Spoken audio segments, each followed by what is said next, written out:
నమస్కారం. నా వంటింటికి స్వాగతం. ఇవాళ మనం గోంగూర పులిహోర ఎలా తయారు చేయాలో నేర్చుకుందాం. ముందుగా దీనికి కావలసిన పదార్థాలు ఏమిటో చూద్దాం. శుభ్రంగా కడిగి పెట్టుకున్న గోంగూర ఒక చిన్న కట్ట, బియ్యం 1.5 కప్పు శుభ్రంగా కడిగి 10-15 నిమిషాల పాటు నాననివ్వాలి. ఆవాలు 1/2 టీ స్పూన్, పచ్చెనగపప్పు 2 టీ స్పూన్లు, మినప్పప్పు 1.5 టీ స్పూన్, జీలకర్ర 1/2 టీ స్పూన్, ఎండుమిర్చి 3-4,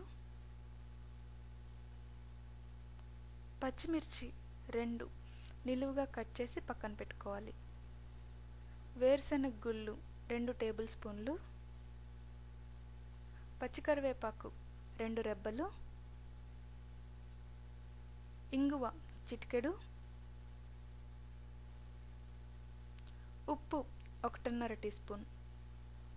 ఇప్పుడు ప్రిపరేషన్స్ని చూద్దాం.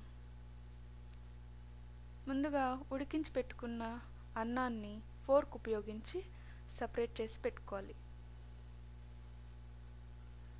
శుభ్రంగా కడిగి పెట్టుకున్న గోంగూరని పేస్ట్ చేసి పక్కన పెట్టుకోవాలి. ఇప్పుడు తయారు చేసే విధానాన్ని చూద్దాం. ముందుగా స్టవ్ పై ప్యాన్ పెట్టి ఆయిల్ వేసి వేడెక్కనివ్వాలి. వేడయ్యాక ఆవాలు వేయాలి.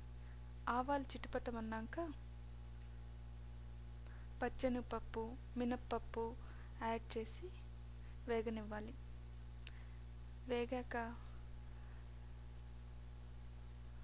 జీలకర్ర, ఎండుమిర్చి, పచ్చిమిర్చి, కరివేపాకు, వెల్లుల్లి రెబ్బ యాడ్ చేసి కలపాలి. వేగాక ఇంగువ, పసుపు,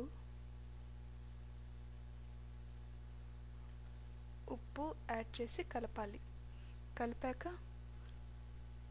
ముందుగా పేస్ట్ చేసి పెట్టుకున్న గోంగూర ముద్దను యాడ్ చేసి పచ్చివాసన వెళ్ళేంత వరకు ఉడకనివ్వాలి. ఇప్పుడు అందులో సపరేట్ చేసి పెట్టుకున్న అన్నాన్ని యాడ్ చేసి స్మూత్గా అన్నం విరిగిపోకుండా కలుపుకోవాలి. స్టవ్ ఆఫ్ చేసి ప్లేట్లో సర్వ్ చేసుకోవచ్చు. ఎంతో రుచికరమైన పులిహోర తినడానికి చాలా రుచిగా ఉంటుంది.